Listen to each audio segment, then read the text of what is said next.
സ്നേഹം നിറഞ്ഞ സഖാക്കളെ, സുഹൃത്തുക്കളെ, രാജ്യതലസ്ഥാനം കഴിഞ്ഞ കുറച്ച് ദിവസങ്ങളായി ഒരു ശക്തമായ സമരത്തിന്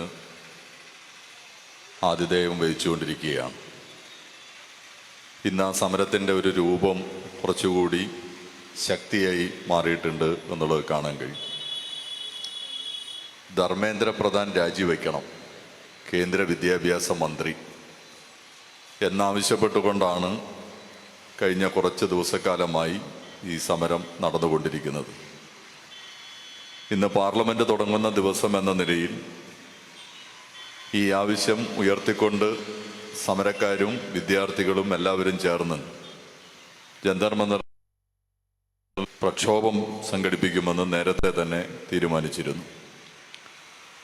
അതിൻ്റെ അടിസ്ഥാനത്തിലുള്ള സമരം ഇന്ന് രാവിലെ ആരംഭിച്ചതു മുതൽ അതിക്രൂരമായി അതിനെ അടിച്ചമർത്താൻ ആവശ്യമായ ശ്രമമാണ് നരേന്ദ്രമോദിയുടെ ഭരണ സംവിധാനം ചെയ്തുകൊണ്ടിരിക്കുന്നത്.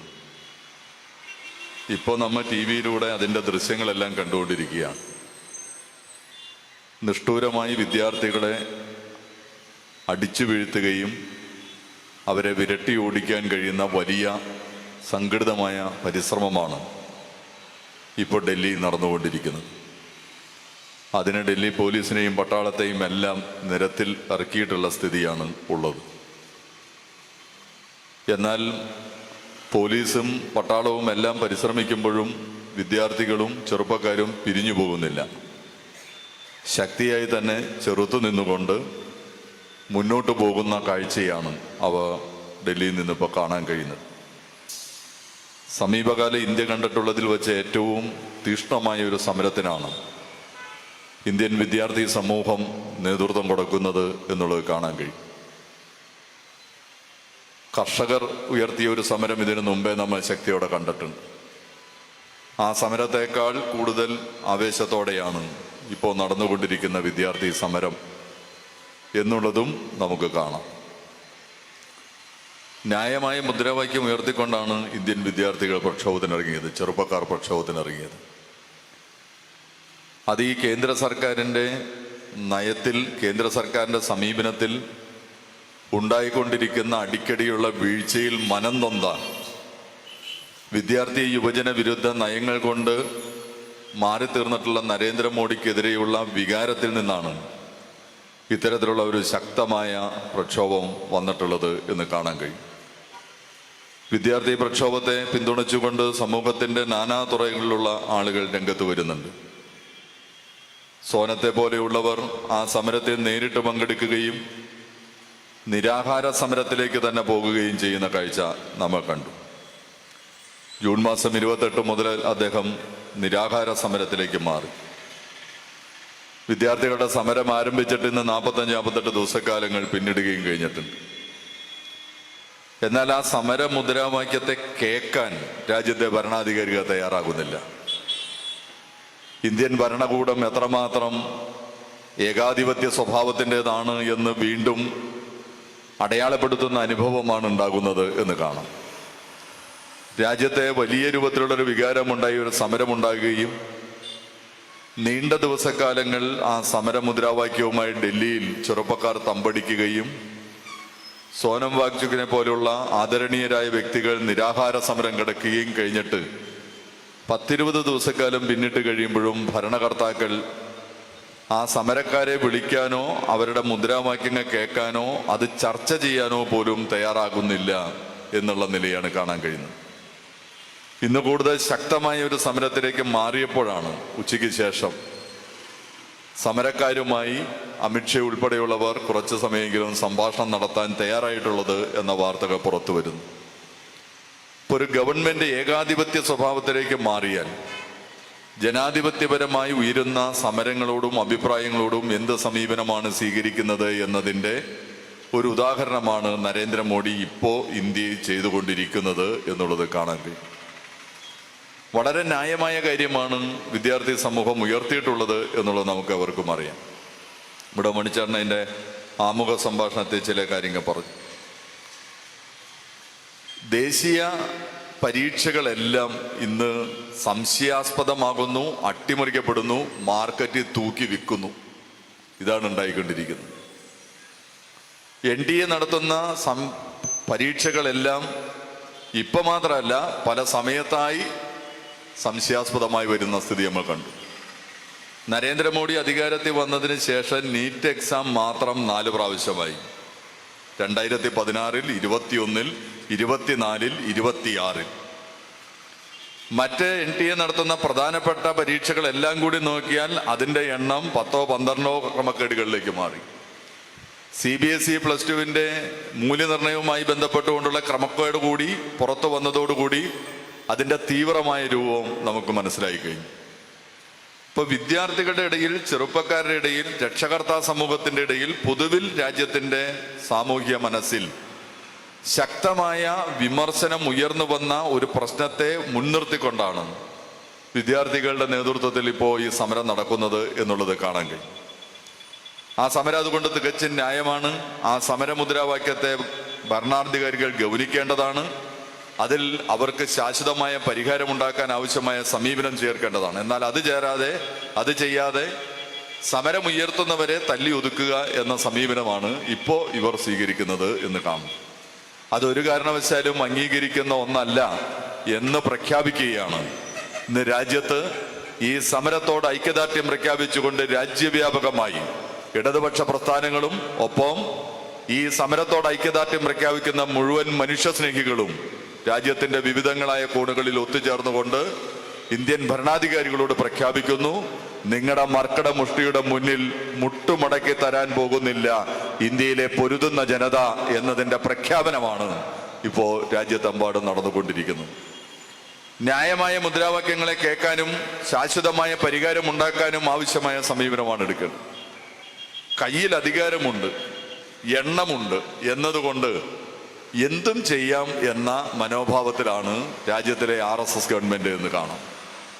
ഞങ്ങൾക്ക് പാർലമെന്റിൽ എണ്ണം കൂടുതലുണ്ടല്ലോ, ഞങ്ങൾക്ക് എണ്ണക്കുറവുണ്ടെങ്കിൽ മറ്റു പാർട്ടികളെ കൂടി വിഭജിച്ചെടുത്ത് എണ്ണം കൂട്ടുന്ന പ്രക്രിയ ഞങ്ങൾക്കറിയാമല്ലോ. രാജ്യത്തെ എല്ലാ ഭരണകൂട സംവിധാനങ്ങളും ഞങ്ങളുടെ കയ്യിലുണ്ടല്ലോ. കോടതി പോലും ഞങ്ങൾ പറയുന്നതനുസരിച്ചാണല്ലോ സംസാരിക്കുന്നത്. അപ്പൊ അതുകൊണ്ട് എന്ത് കാര്യവും ഞങ്ങൾ നിശ്ചയിക്കുന്നത് മാത്രമേ ഇന്ത്യയിൽ നടപ്പാവുള്ളൂ എന്ന് തീരുമാനിച്ചാൽ അങ്ങനെ തീരുമാനത്തിന് വഴങ്ങിത്തരുന്നതല്ല ഇന്ത്യയുടെ ചരിത്രവും ഇന്ത്യയുടെ സമര പോരാട്ടത്തിന്റെ പാരമ്പര്യവും എന്ന് വിളിച്ചോതുന്നതാണ് ഇന്ന് ഉയർന്നു വരുന്ന സമരങ്ങൾ ഈ രാജ്യത്തോട് വിളിച്ചു പറയുന്നത് എന്ന് കാണണം. നിങ്ങളുടെ കയ്യിൽ എന്തുണ്ടായിട്ടും കാര്യമില്ല, പൊരുതാൻ ജനത ഒന്നിച്ച് തീരുമാനിച്ച് തെരുവിലേക്ക് ഇറങ്ങിയാൽ അതിനെ തടഞ്ഞു നിർത്താൻ ഭരണകൂടത്തിന് കഴിയില്ല എന്നുള്ളതാണ് ഇന്ന് വിളിക്കുന്നത് എന്ന് കാണാം. ഇപ്പൊ ഈ സമരത്തിന് ഈ രൂപത്തിലേക്ക് രൂപപ്പെട്ടു വന്നത് വളരെ വേഗതയിലാണ് എന്നുള്ളത് നമുക്ക് എല്ലാവർക്കും അറിയാം. കോക്രോച്ച് ജനതാ പാർട്ടി CJP എന്ന് പറയുന്ന ശിവപ്രസാദ് ഈ സമരത്തിന് നേതൃത്വം കൊടുക്കുന്ന SFIയുടെ നേതാവാണ്. ശിവം വന്ന സ്ഥിതിക്ക് ഞാനിനി അധികം സംസാരിക്കേണ്ട കാര്യമില്ല. SFI ഈ സമരത്തിന്റെ മുന്നിൽ നിന്നുകൊണ്ട് ഈ സമരത്തിന് നേതൃത്വം കൊടുക്കുന്ന പ്രസ്ഥാനം കൂടിയാണ്. ഇപ്പൊ കോക്രോച്ച് ജനതാ പാർട്ടി എന്നുള്ളത് ഒരു ഡിജിറ്റൽ പ്ലാറ്റ്ഫോമിൽ രൂപം കൊണ്ട പാർട്ടിയാണ്. നമുക്ക് എല്ലാവർക്കും അറിയാം, ബഹുമാനപ്പെട്ട സുപ്രീം കോടതിയുടെ ചീഫ് ജസ്റ്റിസ് ഒരു കേസിന്റെ വിസ്താരണ വേളയിൽ യുവാക്കളെയും വിദ്യാർത്ഥികളെയും തൊഴിലന്വേഷകരെയും ആക്ഷേപിച്ചുകൊണ്ടുള്ള കമന്റ് ഇടുന്നു. ഈ തൊഴിലന്വേഷകരായി നടക്കുന്നവർ എന്ന് പറയുന്നവർ അവർ മാധ്യമപ്രവർത്തകരായി, സോഷ്യൽ മീഡിയ പ്രവർത്തകരായി, വിവരാവകാശ പ്രവർത്തകരായി സിസ്റ്റത്തിന് പ്രയാസമുണ്ടാക്കുകയാണ്, സിസ്റ്റത്തെ ചോദ്യം ചെയ്യുകയാണ് എന്ന് പറഞ്ഞുകൊണ്ടാണ് അദ്ദേഹം പാറ്റകൾ, കോക്രോച്ചുകൾ എന്ന രൂപത്തിലേക്ക് ഇവരെ വിവക്ഷിച്ചത്. ഭക്ഷണം മറ്റുള്ളവരിൽ നിന്ന് തേടിയെടുക്കുന്നവർ എന്ന അർത്ഥത്തിൽ കടുത്ത ആക്ഷേപമാണ് സുപ്രീം കോടതി ചീഫ് ജസ്റ്റിസിന്റെ ഭാഗത്തു നിന്നും ഈ തൊഴിലന്വേഷിക്കുന്ന, വിദ്യാസമ്പന്നരായ തൊഴിലന്വേഷിക്കുന്ന രാജ്യത്തിന്റെ ചെറുപ്പക്കാരെ സംബന്ധിച്ചുണ്ടായത് എന്ന് കാണാൻ കഴിയും. ആ കടത്തിലാണ് വേഗതയിൽ ഡിജിറ്റൽ പ്ലാറ്റ്ഫോമിൽ ഈ ഉയർന്നു വന്നുകൊണ്ടിരിക്കുന്ന വിഷയങ്ങളെ എല്ലാം മുൻനിർത്തിക്കൊണ്ട് ചർച്ചകൾ നടക്കുന്ന പ്ലാറ്റ്ഫോമിൽ അതെ ഞങ്ങൾ കോക്രോച്ചുകളാണ്, ഞങ്ങൾ പാറ്റകളാണ് എന്ന് പ്രഖ്യാപിച്ചുകൊണ്ട് ഒരു കൂട്ടം ചെറുപ്പക്കാർ ഡിജിറ്റൽ പ്ലാറ്റ്ഫോമിൽ ആക്ഷേപ രാഷ്ട്രീയ ഹാസ്യങ്ങൾ കൈകാര്യം ചെയ്യുക എന്ന രൂപത്തിലേക്കുള്ള ഒരു അക്കൗണ്ട് തുറന്ന് രംഗത്തേക്ക് വരുന്നു. അത് വലിയ ചലനമാണ് ഉണ്ടാക്കിയത് എന്നുള്ളത് നമുക്ക് കാണാൻ കഴിയും. അഭിജിത്ത് എന്ന് പറയുന്ന ചെറുപ്പക്കാരൻ ഇന്ന് ലോകമാകമാനം ശ്രദ്ധിക്കുന്ന രൂപത്തിലേക്ക് മാറി.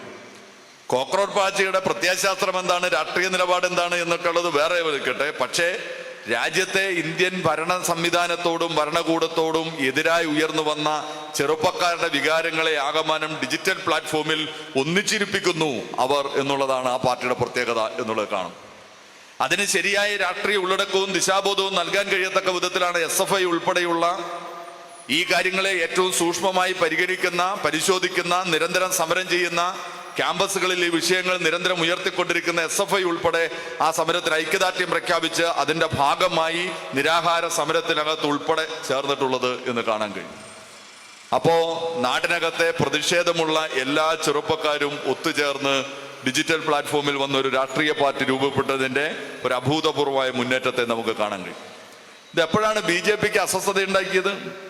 BJPക്ക് എങ്ങനെയാണ് ഇവരൊരു അപകടകാരികളാണെന്നും അസ്വസ്ഥതയുള്ളവരാണ് എന്ന നിലയിലേക്ക് മാറുന്നത്? മെയ് മാസം 16-ാം തീയതിയാണ് കോക്രോച്ച് പാർട്ടിയുടെ ഡിജിറ്റൽ പ്ലാറ്റ്ഫോം സജീവമാകുന്നത്.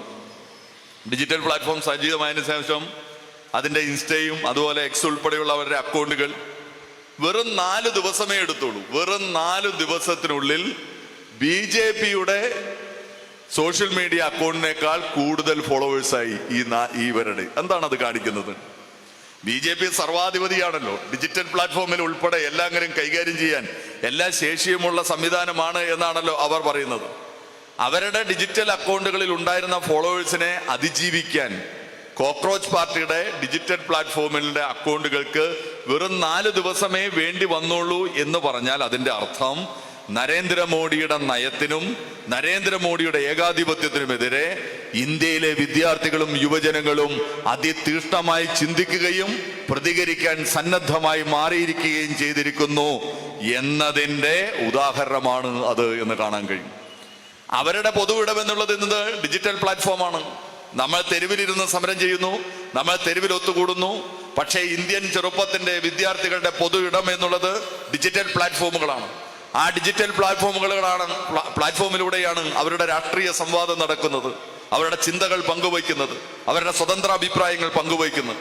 ആ അഭിപ്രായ പങ്കുവയ്ക്കലിന്റെ മുന്നിൽ സുപ്രീം കോടതിയുടെ ചീഫ് ജസ്റ്റിസിന്റെ കമന്റ് വരുന്നു.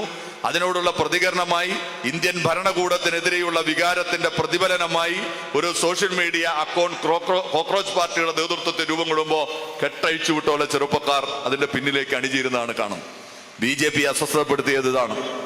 രാജ്യവ്യാപകമല്ല, ലോകത്ത് എല്ലായിടത്തുമുള്ള ചിന്തിക്കുന്ന ചെറുപ്പക്കാരുടെ പിന്തുണ, ചിന്തിക്കുന്ന മനുഷ്യരുടെ പിന്തുണ ഇവിടെ BJPക്ക് എതിരായി രൂപപ്പെടുന്നു എന്ന് കണ്ടപ്പോഴാണ് അതിനെ അടിച്ചമർത്താൻ ആവശ്യമായ സമീപന രീതിയിലേക്ക് പോയത് എന്നുള്ളത് കാണും. പക്ഷെ അങ്ങനെ അടിച്ചമർത്താൻ തീരുമാനിച്ചാൽ തീരുന്ന ഒന്നല്ല ഇത് എന്ന് കാണും. ഇപ്പൊ നീറ്റിന്റെ എക്സാമിന്റെ കാര്യം ഇവിടെ മണിച്ചേട്ടൻ സൂചിപ്പിച്ചല്ലോ. ഞാൻ ആദ്യം സൂചിപ്പിച്ച പോലെ എത്രയോ കുട്ടികൾ എത്ര സമയമെടുത്ത് നടത്തുന്ന കഠിനാധ്വാനത്തിന്റെ ഫലമാണ് ആ പരീക്ഷ എന്ന് കാണും. രക്ഷകർത്താക്കളുടെ സമ്മർദ്ദം വേറെ, കുട്ടികളുടെ സമ്മർദ്ദം വേറെ. ഞാൻ ഇന്ന് കഴിഞ്ഞ ദിവസം പറവൂർ ഒരു അജിത്ത് എന്ന് പറയുന്ന ഡ്രൈവറെ പോയി അഭിനന്ദിക്കാൻ പോയി. നിങ്ങൾ ചിലർ ശ്രദ്ധിച്ചിട്ടുണ്ടാവും. അജിത്ത് ഒരു ബസ് ഡ്രൈവറായിരുന്നു.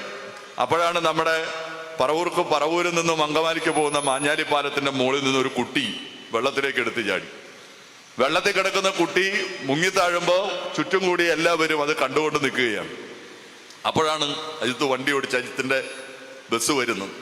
അദ്ദേഹം അവിടെ ഡ്രൈവറാണ്. വണ്ടി നിർത്തി ആളുകളെ കണ്ട് ഇറങ്ങിയപ്പോൾ ഒരു പെൺകുട്ടി മുങ്ങിത്താന്നുകൊണ്ടിരിക്കുന്നു. ഇയാൾ എടുത്ത് നേരെ വെള്ളത്തിലേക്ക് ചാടി ആ കുട്ടിയെ വെള്ളത്തിൽ നിന്ന് രക്ഷിച്ചു. ആ രക്ഷിച്ചതിനെ അഭിനന്ദിക്കാനും ധീരതയെ അഭിനന്ദിക്കാനും വേണ്ടിയാണ് അജിത്തിനെ കാണുന്നത്. ആ കുട്ടി എന്തിനാ എടുത്ത് ചാടിയത്? കുട്ടി ചാടിയത് നീറ്റ് പരീക്ഷയിൽ അതിൻ്റെ മാനസിക സമ്മർദ്ദം കൊണ്ടാണ്. അതിനുദ്ദേശിച്ച മാർക്ക് കിട്ടുന്നില്ല എന്ന മാനസിക സമ്മർദ്ദം കൊണ്ടാണ് ആ കുട്ടി എടുത്ത് ആത്മഹത്യയിലേക്ക് ചാടി മരിക്കാൻ വേണ്ടി തീരുമാനിച്ചത് എന്നുള്ളത് കാണണം. ഇതാണ് നമ്മുടെ രാജ്യത്ത് നടന്നുകൊണ്ടിരിക്കുന്നത്. കുട്ടികൾക്ക് മിടുക്കന്മാരും മിടുക്കുകളുമായി പഠിക്കുന്ന കുട്ടികൾക്ക് ഈ രൂപത്തിലുള്ള വലിയ മാനസിക സമ്മർദ്ദം അനുഭവിക്കേണ്ട സാഹചര്യത്തിലേക്ക് എന്തുകൊണ്ട് നമ്മുടെ രാജ്യം എത്തുന്നു, എന്തുകൊണ്ട് ഇത്തരത്തിലുള്ള സംവിധാനങ്ങൾ, പരീക്ഷാ സംവിധാനങ്ങൾ എത്തുന്നു എന്നുള്ളതാണ് നോക്കേണ്ടത്. ഇപ്പൊ തന്നെ 10-14-15 കുട്ടികൾ ഈ പറഞ്ഞ ദിവസങ്ങളിൽ തന്നെ രാജ്യത്തിനകത്ത് ആത്മഹത്യ ചെയ്ത് കഴിഞ്ഞിരിക്കുന്നു ഇതുമായി ബന്ധപ്പെട്ടുകൊണ്ട് എന്നുള്ളതാണ് സ്ഥിതിവിശേഷം എന്നുള്ളത് കാണാം. അപ്പൊ ഇത്തരത്തിലുള്ള പ്രശ്നങ്ങൾ ചർച്ച ചെയ്തുകൊണ്ടിരിക്കുമ്പോഴാണ് കുട്ടികളുടെ മരണങ്ങൾ ഇങ്ങനെ വൈകാരികമായി നമ്മുടെ ചെറുപ്പക്കാർ, വിദ്യാർത്ഥികൾ ഇത് ചർച്ച ചെയ്യുകയാണ്.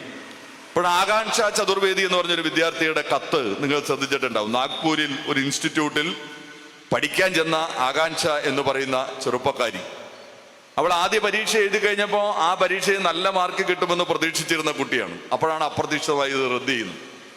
ആ കുട്ടിയുടെ അച്ഛനുണ്ട്. അച്ഛൻ പാചക തൊഴിലാളിയാണ്. കൃഷ്ണൻ ചതുർവേദി എന്നോ മറ്റാണ് അദ്ദേഹത്തിന്റെ പേര്. നാഗ്പൂരിൽ ഈ കുട്ടി പരിശീലനത്തിന് ഏർപ്പെട്ടിട്ടുള്ള ഇൻസ്റ്റിറ്റ്യൂട്ടിൽ ഉൾപ്പെടെയുള്ള പ്രദേശത്ത് ഭക്ഷണം പാചകം ചെയ്യുന്ന പാചക തൊഴിലാളിയായി ജോലി എടുക്കുകയാണ് അച്ഛൻ. മകള് മിടുക്കിയാണ്, നന്നായി പഠിക്കും. നല്ല പരീക്ഷ എഴുതി കിട്ടാൻ വേണ്ടി അച്ഛൻ അവിടെ പാചക തൊഴിലാളിയായി പണിയെടുക്കുന്നു. മകളെ അവിടെ ട്രെയിനിങ്ങിന് പഠിപ്പിച്ചുകൊണ്ടിരിക്കുന്നു. ആദ്യ പരീക്ഷ എഴുതി കഴിഞ്ഞതിന് ശേഷം മകൾ നല്ല ഹാപ്പിയായിരുന്നു, വളരെ സന്തോഷവതിയായിരുന്നു. നല്ല മാർക്ക് കിട്ടും എന്ന നല്ല പ്രതീക്ഷ. കുട്ടികൾ പരീക്ഷ എഴുതി കഴിയുമ്പോൾ അവർക്ക് മനസ്സിലാവുമല്ലോ നല്ല മാർക്ക് കിട്ടും എന്ന പ്രതീക്ഷയിലായിരുന്നു. എന്നാൽ അപ്പോഴാണ് അപ്രതീക്ഷിതമായി മെയ് മാസം 3-ാം തീയതി പരീക്ഷ റദ്ദ് ചെയ്തു എന്ന വിവരം വരുന്നു. കടുത്ത മാനസിക സമ്മർദ്ദത്തിലായി. അടുത്ത പരീക്ഷയിലേക്കുള്ള തയ്യാറെടുപ്പായി. ആ കുട്ടിക്ക് താങ്ങാനായില്ല. ആ കുട്ടി ആത്മഹത്യ ചെയ്തു. ആത്മഹത്യ ചെയ്യുന്നതിന് മുമ്പ് ഒരു കത്തെഴുതി, പ്രിയപ്പെട്ട അച്ഛനും അമ്മയ്ക്കും ഒരു കത്തെഴുതി പുസ്തകത്തിന്റെ ഇടയിൽ വെച്ചു. വിവാദമായത് ആത്മഹത്യയുമായി ബന്ധപ്പെട്ടുകൊണ്ട് പോലീസ് കേസെടുത്ത് കഴിഞ്ഞപ്പോൾ ഈ കത്ത് എഫ്ഐആറിന്റെ ഭാഗമാക്കിയില്ല, മുളപ്പിച്ചു വെച്ചു. പിന്നീടാണത് ചർച്ചകളും കാണുന്നത്. സോഷ്യൽ മീഡിയയിലും മറ്റും വലിയ രൂപത്തിലുള്ള ചർച്ചകളും മറ്റു കാര്യങ്ങളും അതുമായി ബന്ധപ്പെട്ടു. പ്രിയപ്പെട്ട അച്ഛനും അമ്മയ്ക്കും എഴുതിയ കത്ത് വളരെ വൈകാരികമായിരുന്നു കുട്ടി എഴുതിയത്. ഞാൻ മിടുക്കിയായി പഠിച്ച് ഡോക്ടറാകുമെന്ന് എൻ്റെ അച്ഛനും അമ്മയും സ്വപ്നം കണ്ടു. നിങ്ങളുടെ സ്വപ്നം പൂവണിയാൻ ഞാൻ കഠിനാധ്വാനം ചെയ്തു. ഞാൻ നന്നായി പരീക്ഷ എഴുതി. എനിക്ക് നല്ല ആത്മവിശ്വാസം ഉണ്ടായിരുന്നു. നല്ല മാർക്ക് എനിക്ക് കിട്ടുമായിരുന്നു. നിങ്ങളുടെ സ്വപ്നം പൂവണിയിക്കാൻ എനിക്ക് കഴിയുമെന്ന പ്രതീക്ഷയിലായിരുന്നു ഞാൻ നിന്നത്. അപ്പോഴാണ് അപ്രതീക്ഷിതമായി പരീക്ഷ റദ്ദ് ചെയ്യുന്നു. വീണ്ടും പരീക്ഷ എഴുതാൻ ഞാൻ നിർബന്ധിതനാകും. ഞാൻ മടുത്തു, ഞാൻ തളർന്നിരിക്കുന്നു. ഇനി ഒന്നുകൂടി പരീക്ഷ എഴുതാൻ എനിക്ക് കരുത്തില്ല. പ്രിയപ്പെട്ട അച്ഛനും അമ്മയും എന്നോട് ക്ഷമിക്കുക എന്ന് പറഞ്ഞ് കത്തെഴുതി വെച്ചിട്ട് ആ കുഞ്ഞ് ആത്മഹത്യ ചെയ്തു. അപ്പൊ ഇത്രയും വലിയ ഗൗരവമായി ഇതൊരു പ്രശ്നമല്ല. ഇത് ഈ 2026 പ്രശ്നം മാത്രമല്ല. ഞാൻ ആദ്യം പറഞ്ഞ പോലെ 2016, 21, 24, 26 നീറ്റിന്റെ മാത്രം ഭാഗമായി മറ്റ് JEE പോലുള്ള പ്രധാനപ്പെട്ട എക്സാമുകളിൽ വേറെ ക്രമക്കേടുകൾ നടക്കുന്നു. CBSE +2 ഉൾപ്പെടെയുള്ള മൂല്യനിർണ്ണയത്തിനകത്ത് വേറെ ക്രമക്കേടുകൾ നടക്കുന്നു. ഇങ്ങനെ എല്ലാ മേഖലയിൽ നിന്ന് വന്നാൽ എങ്ങനെ നമ്മുടെ കുട്ടികൾ ഇത് താങ്ങും? എങ്ങനെ രക്ഷകർത്താക്കൾ താങ്ങും? എങ്ങനെ സമൂഹം ഇതിനെ താങ്ങും? എന്നാൽ ഒരു വിഷയമുണ്ടായാൽ അതിനെ കൃത്യമായി അന്വേഷിച്ച് കുറ്റക്കാരെ കണ്ടെത്താൻ ആവശ്യമായ ഏതെങ്കിലും സമീപനം സ്വീകരിക്കുന്നുണ്ടോ? അങ്ങനെ ഒരു സമീപനം സ്വീകരിക്കുന്നില്ല. ഉയർന്നു വന്നപ്പോഴെല്ലാം CBI ഉൾപ്പെടെയുള്ള അന്വേഷണങ്ങൾ നടത്തിയില്ലേ? എവിടെ എത്തി അന്വേഷണങ്ങൾ? യഥാർത്ഥ കുറ്റക്കാരുടെ ഇടയിലേക്ക് എത്തിയോ? അന്വേഷിച്ച് ചെന്ന് കഴിയുമ്പോൾ കാണുന്നത് പലതും പല പ്രശ്നങ്ങളും ഈ കുറ്റവാളികളുടെ പട്ടികയിൽ RSSകാരാണ്, BJPക്കാരാണ്. BJPയുടെ പ്രധാനപ്പെട്ട നേതാക്കന്മാരുണ്ട്, RSSകാരായ അധ്യാപകരുണ്ട്. ഈ കേസിന്റെ പ്രതിപട്ടികയിലേക്ക് വരുന്നവർ അവിടെയാണ്. അവർ പലരും രക്ഷപ്പെടുകയാണ്. അപ്പോ യഥാർത്ഥത്തിലുള്ള അന്വേഷണം നടക്കുന്നില്ല. ഇതിനെ അവസാനിപ്പിക്കാൻ ആവശ്യമായ സമീപനം നടക്കുന്നില്ല. NTA എന്ന് പറയുന്നത് ഒരു തട്ടിപ്പ് ഏജൻസിയാണ്, ഒരു പരീക്ഷ നടത്തുന്നതിലെ തട്ടിപ്പ് ഏജൻസിയാണ് എന്ന നിലയിലേക്ക് കാര്യങ്ങൾ മാറുന്നു. ഇതാണ് സ്ഥിതിവിശേഷം എന്നുള്ളത് കാണാം. ഇപ്പൊ നീറ്റിന്റെ ഉൾപ്പെടെയുള്ള എക്സാം എഴുതുമ്പോഴുള്ള സമയത്തെ നമ്മുടെ കേരളത്തിൽ ഉൾപ്പെടെ നടക്കുന്ന ചിത്രങ്ങൾ നമ്മൾ കാണാറില്ലേ? വളരെ സ്ട്രിക്റ്റ് ആയിട്ടാണ് നടത്തുന്നത്. ഇതാണല്ലോ അവർ പറയുന്നത്. മതചിഹ്നങ്ങളുടെ ഭാഗമായിട്ടുള്ള പർദ്ദ പോലും ധരിച്ച് കയറാൻ പാടില്ല. അതെല്ലാം മാറ്റി വെച്ചിട്ട് വേണം. വളരെ സുതാര്യമാണെന്നാണല്ലോ കാണിക്കുന്നത്. വളരെ തോക്കേന്തിയ ആളുകളെയെല്ലാം നിർത്തിക്കൊണ്ടാണല്ലോ പരീക്ഷ നടത്തുന്നത്. പരീക്ഷാ ഹാളിൽ കയറാൻ 1 മിനിറ്റ് വൈകിയാൽ ഈ തവണ നമ്മുടെ ഇവിടെ 1 മിനിറ്റ് വൈകിയ കുട്ടി തിരുവനന്തപുരത്ത് അല്ലേ, 1 മിനിറ്റ് വൈകി പരീക്ഷ എഴുതാൻ ഹാളിലേക്ക് പ്രവേശിക്കാൻ. ഇത് പരീക്ഷയുടെ 3-4 മണിക്കൂറുകൾക്ക് മുമ്പാണ് അവിടെ കയറേണ്ടത്. കയറേണ്ട സമയത്തിന് കയറാൻ 1 മിനിറ്റ് വൈകിയപ്പോ തടഞ്ഞു. എന്തെല്ലാം പ്രഹസനമാണ് നടക്കുന്നത്. പക്ഷേ എന്താണ് സംഭവിക്കുന്നത്? ഇങ്ങനെയെല്ലാം നടത്തുന്ന ഒരു പരീക്ഷയുടെ ക്വസ്റ്റ്യൻ പേപ്പർ വാട്സപ്പിലും ഇൻസ്റ്റയിലും മറ്റ് ടെലഗ്രാമിലെല്ലാം വെച്ചിട്ട് വിൽക്കുകയാണ്. വിറ്റതിന്റെ കുറ്റവാളികളെ കണ്ടുപിടിക്കുകയല്ല ചെയ്തത്, ടെലഗ്രാം നിരോധിക്കുകയാണ് ചെയ്തത്. ഏത് ടെലഗ്രാം നിരോധിച്ചിട്ട് ഇതിനെ പോംവഴി ഉണ്ടാക്കാം എന്നുള്ള സമീപനം എടുക്കുകയാണ്. 35 ലക്ഷം രൂപയ്ക്കും 40 ലക്ഷം രൂപയ്ക്കും വിൽക്കുന്നു, ക്വസ്റ്റ്യൻ പേപ്പർ വിൽക്കുന്നു. വലിയ കച്ചവടമാണ്. പിന്നെ റെയിൽവേയുടെയും ഫ്ലൈറ്റിന്റെ എല്ലാം ടിക്കറ്റ് എടുക്കുന്ന പോലെ അവസാന പരീക്ഷ എഴുതുമ്പോൾ 5000 രൂപയ്ക്ക് വരെ കിട്ടുമെന്നാണ് പറയുന്നത്. അവസാനം പരീക്ഷയുടെ ഏതാനും നിമിഷമാകുമ്പോൾ വേറെ മാർഗമില്ലല്ലോ, കിട്ടണാവട്ടെ 5000 രൂപയ്ക്ക് വരെ വിൽക്കുകയാണ്. ഇങ്ങനെയാണ് ഭാവിയിലെ മക്കളുടെ പരീക്ഷയുടെ ഒരു സംവിധാനം നരേന്ദ്രമോദിയുടെ നേതൃത്വത്തിൽ രാജ്യത്ത് കൈകാര്യം ചെയ്യപ്പെട്ടുകൊണ്ടിരിക്കുന്നത്. അത് കേൾക്കുന്ന വിദ്യാർത്ഥി രോഷാകുലരാകില്ലേ? അത് കേൾക്കുന്ന ചെറുപ്പക്കാർ രോഷാകുലരാകില്ലേ? അത് കേൾക്കുന്ന അധ്യാപകർ, അത് കേൾക്കുന്ന മാതാപിതാക്കൾ രോഷാകുലരാവില്ലേ? ഈ നാട് ഇതിനെതിരെ പ്രതികരിക്കില്ലേ? അങ്ങനെ പ്രതികരിക്കുമ്പോൾ സ്വാഭാവികമായി ഉയർന്നു വരുന്ന സമരങ്ങളോട് ജനാധിപത്യത്തിന്റെ മര്യാദയോടെ അതിനെ കേൾക്കാനും അതിനെ മനസ്സിലാക്കാനും അതിനകത്ത് ശാശ്വതമായ പരിഹാരമുണ്ടാക്കാനുള്ള നിയമ നടപടികളിലേക്ക് പോകാനും കുറ്റമറ്റതാക്കി മാറ്റാനും ആവശ്യമായ ഒരു സമീപനമല്ലേ ജനാധിപത്യ ബോധമുള്ള ഭരണ സംവിധാനമാണെങ്കിൽ നിർവഹിക്കേണ്ടത്? അത് നിർവഹിക്കാതെയാണ് ഇന്ന് രാവിലെ മുതൽ ആ വിദ്യാർത്ഥികളെ തലങ്ങും വിലങ്ങുമിട്ട് അടിച്ചു വീഴ്ത്തുന്നത് എന്ന് കാണണം. നമ്മുടെ രാജ്യം അങ്ങനെ അടിയറ വയ്ക്കേണ്ട കാര്യമുണ്ടോ? ഈ ഭരണകൂടത്തിന്റെ മുമ്പാകെ നമ്മുടെ മക്കളുടെ ഭാവി ഉൾപ്പെടെ വെച്ചുകൊണ്ട് അടിയറ വയ്ക്കുന്ന സമീപനത്തിലേക്ക് പോകാൻ പാടുണ്ടോ? ഇതാണ് ഈ നാട് ഉയർത്തുന്ന പ്രധാനപ്പെട്ട പ്രശ്നമെന്ന് കാണണം. അതുകൊണ്ട് തികച്ചും ന്യായമാണ്. ഇവർ പറഞ്ഞത് മറ്റൊന്നുമല്ല, ജനാധിപത്യത്തിന്റെ മര്യാദ കാണിക്കണം. ഇത്രമാത്രം താറുമാറായ വിദ്യാഭ്യാസ മേഖലയെ അതിന്റെ ഉത്തരവാദിത്വം ആരെങ്കിലും ഏറ്റെടുക്കണം. അതാണ് ഈ സമരത്തിന്റെ ഉള്ളടക്കം. രാഷ്ട്രീയമായി ഉന്നയിക്കുന്നതാണ്. ഇതിന്റെ ഉത്തരവാദിത്വം ഏറ്റെടുക്കണം. ആ ഉത്തരവാദിത്വം നരേന്ദ്രമോദിക്കുണ്ട്. സമരക്കാർ നരേന്ദ്രമോദി രാജിവെക്കണമെന്ന മുദ്രാവാക്യം ഉയർത്തിയിട്ടില്ല. സമരക്കാർ പറഞ്ഞത് വിദ്യാഭ്യാസ മന്ത്രി രാജിവെക്കണം. അത് ജനാധിപത്യ മര്യാദയുടെ ബാലപാഠമാണ്. ഇന്ത്യൻ ജനാധിപത്യത്തിന് പല മാതൃകകളുണ്ട്. റെയിൽവേ അപകടമുണ്ടായപ്പോ റെയിൽവേ മന്ത്രി ട്രെയിൻ ഓടിക്കുന്ന ആളല്ലല്ലോ, പക്ഷേ അപകടത്തിന്റെ ഉത്തരവാദിത്വം ഏറ്റെടുത്ത് ജനാധിപത്യത്തിന്റെ ഔന്നത്യബോധം കാണിച്ചുകൊണ്ട് ആ മന്ത്രിസ്ഥാനം രാജിവെച്ചതിന്റെ ചരിത്രം ഈ ഇന്ത്യക്ക് പറയാനുണ്ട്. അതാണ് യഥാർത്ഥ പരിഷ്കൃത ജനാധിപത്യത്തിന്റെ ബോധം എന്നുള്ളത്. അല്ലാണ്ട് അടിച്ചമർത്തലല്ല. അടിച്ചമർത്തിക്കൊണ്ട് എല്ലാ കാലത്തും നിങ്ങൾക്ക് ഭരിച്ചു മുമ്പോട്ട് പോകാമെന്നാണ് കരുതുന്നതെങ്കിൽ RSSന്റെ പദ്ധതി വിജയിക്കാൻ വേണ്ടി പോകുന്നില്ല എന്നുള്ളതാണ്.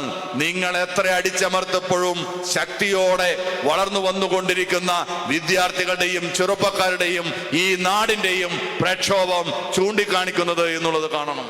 അതുകൊണ്ട് അടിച്ചമർത്ത് തീരാൻ കഴിയില്ല.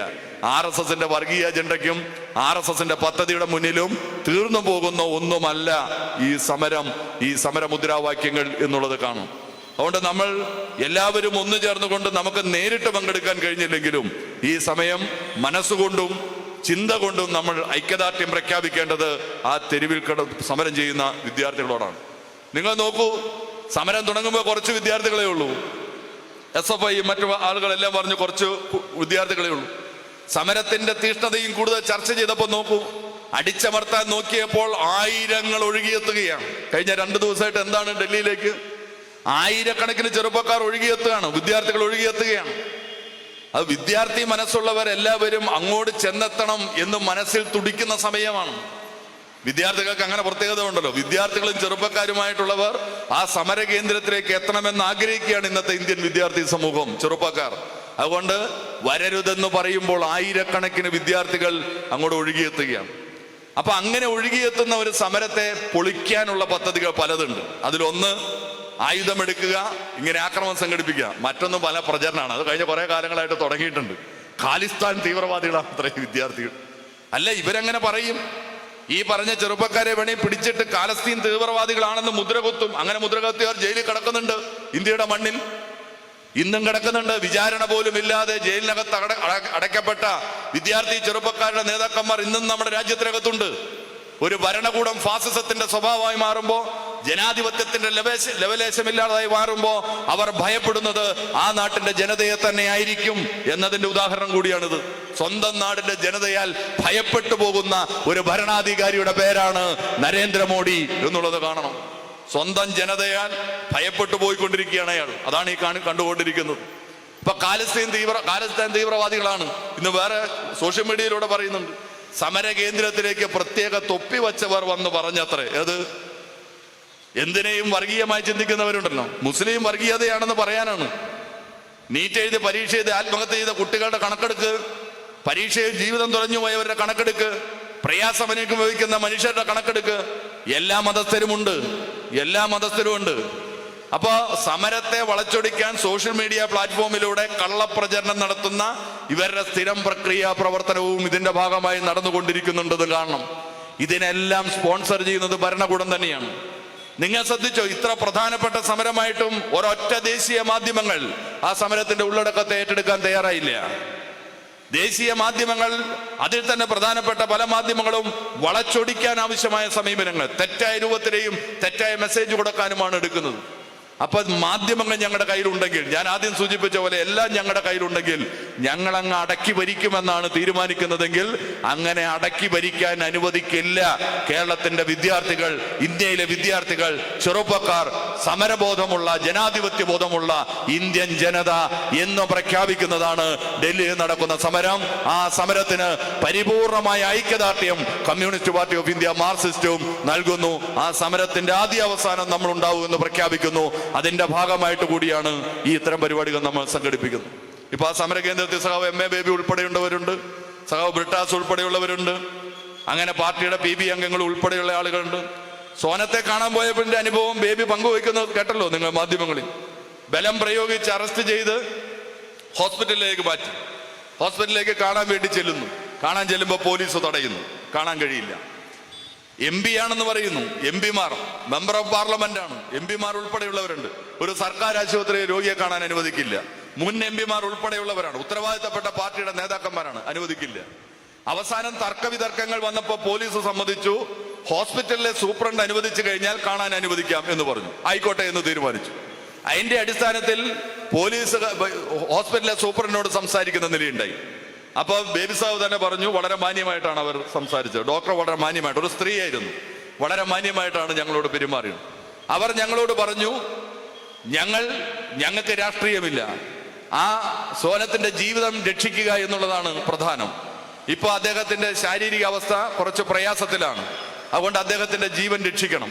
അദ്ദേഹത്തോട് പറയണം, നിരാഹാരം അവസാനിപ്പിക്കണമെന്ന് നിങ്ങൾ കൂടി ഉപദേശിക്കണം. ബേബി ഉൾപ്പെടെയുള്ള MA ബേബി ഉൾപ്പെടെയുള്ള സഖാക്കളോട് പറയണം, നിങ്ങൾ കൂടി പറയണം എന്നെല്ലാം പറഞ്ഞിട്ട് ഈ ഡോക്ടർ ഉൾപ്പെടെ ഇവരുടെ കൂടെ പുറത്തിറങ്ങി വന്നിട്ട് പോലീസ് ഓഫീസറെ വിളിച്ചിട്ട് പറഞ്ഞു, ഇവരെ കാണാൻ അനുവദിക്കണം. അവരുടെ ജീവൻ രക്ഷിക്കാൻ ഇവർ കൂടി സംഭാഷണം നടത്തേണ്ടത് അനിവാര്യമാണ്. ഇവരാരും ശത്രുക്കളല്ല, അതുകൊണ്ട് ഇവർക്ക് സംഭാഷണം നടത്തണം, കാണാൻ അനുവാദം കൊടുക്കണം എന്ന് തീരുമാനിച്ചു. അതിന്റെ അടിസ്ഥാനത്തിൽ പോലീസുകാരോട് സംസാരിച്ചു കഴിഞ്ഞപ്പോൾ എന്താ ഇന്ത്യക്കകത്തുണ്ടായത്? നേരെ പോലീസുകാർ ഇവരെ മറ്റൊരു സ്ഥലത്തേക്ക് മാറ്റി. സോനത്തെ കാണാനുള്ള അനുവാദം കൊടുത്തില്ല. നോക്കൂ, ഒരു ഹോസ്പിറ്റലിന്റെ നിയന്ത്രണം പോലും അവിടുത്തെ ഡോക്ടർമാരുടെ കയ്യിലല്ല, സൂപ്രണ്ടിന്റെ കയ്യിലല്ല. ആരുടെ കയ്യിലാണ്? പോലീസിന്റെ കയ്യിലാണ്. അടിയന്തരാവസ്ഥക്കാലത്ത് പോലും ഉണ്ടാകാത്ത ഭീകരതയാണ് ഇന്ന് രാജ്യത്ത് നടമാടിക്കൊണ്ടിരിക്കുന്നത്. അടിയന്തരാവസ്ഥ പ്രഖ്യാപിച്ചിട്ടില്ല എന്നേ ഉള്ളൂ. അടിയന്തരാവസ്ഥ കാലത്തേക്കാൾ ഭീകരമായ രൂപങ്ങൾ താണ്ഡവമാടുകയാണ് നരേന്ദ്രമോദിയുടെ കാലത്ത് ഈ രാജ്യത്തിന്റെ വിവിധ കോണുകളിൽ എന്നുള്ളതാണ് സ്ഥിതിവിശേഷം.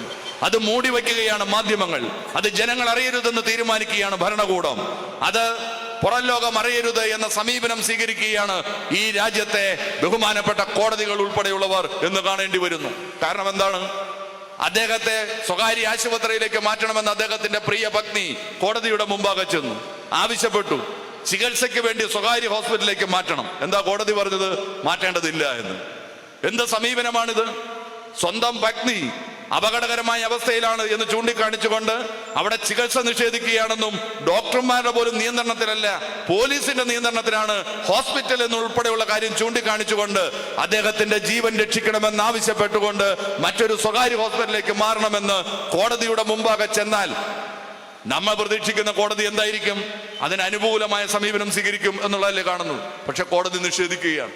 ഇനി കേസ് കുറച്ച് ദിവസം കഴിഞ്ഞ് പരിശോധിക്കാം എന്നാണ്. സ്റ്റാൻ സ്വാമിയുടെ അനുഭവം നമ്മുടെ മുമ്പിലില്ലേ? ഓർമ്മയില്ലേ നിങ്ങൾക്ക് സ്റ്റാൻ സ്വാമിയുടെ അനുഭവം നമ്മുടെ മുമ്പിലുണ്ടല്ലോ. കൈ വിറച്ചുകൊണ്ട് ഭക്ഷണം കഴിക്കാതെ ഒരു ഗ്ലാസ് വെള്ളം കുടിക്കാൻ കഴിയാതിരുന്ന സ്റ്റാൻ സ്വാമി ജയിലിനകത്തേക്ക് അകപ്പെട്ടു പോയപ്പോൾ അദ്ദേഹം പറഞ്ഞു, എനിക്ക് വെള്ളം കുടിക്കാൻ കഴിയുന്നില്ല, ഗ്ലാസ് കയ്യിൽ ഒതുങ്ങി പിടിക്കാൻ കഴിയുന്നില്ല, ഒരു സ്ട്രോ വേണം. ഒരു സ്ട്രോയ്ക്ക് വേണ്ടി ഭരണാധികാരിയുടെ മുമ്പാകെ കെഞ്ചി.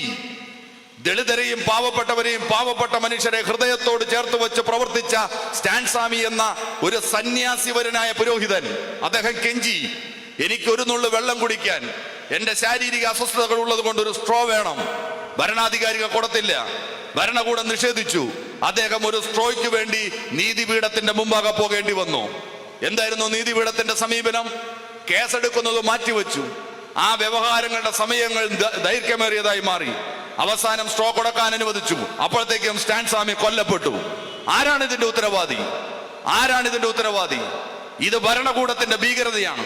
കൊലയാളി എന്നുള്ളത് ഭരണകൂടമാണ്. ഇവിടെ ഉത്തരവാദി നരേന്ദ്രമോദി എന്ന ഭരണകൂടമാണ് ഈ പ്രതിഷേധത്തിന് നേതൃത്വം കൊടുക്കുന്നവരെ കൊന്നൊടുക്കുന്നത് എന്ന് കാണണം.